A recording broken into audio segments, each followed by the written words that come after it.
ഇന്ന് നമുക്ക് നല്ല ടേസ്റ്റി ആയിട്ടുള്ള ഒരു മാക്രോണി റെസിപ്പി കണ്ടാലോ.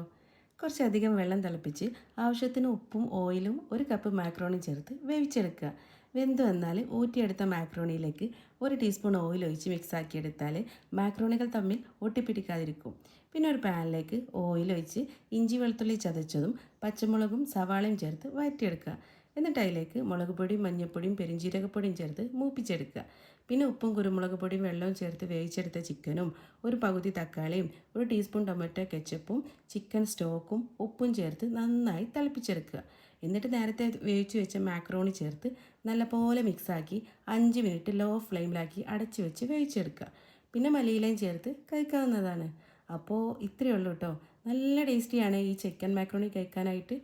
അപ്പോൾ ഒന്ന് ട്രൈ ആക്കി നോക്കി, നിങ്ങൾക്ക് എന്തായാലും ഇഷ്ടമാവും.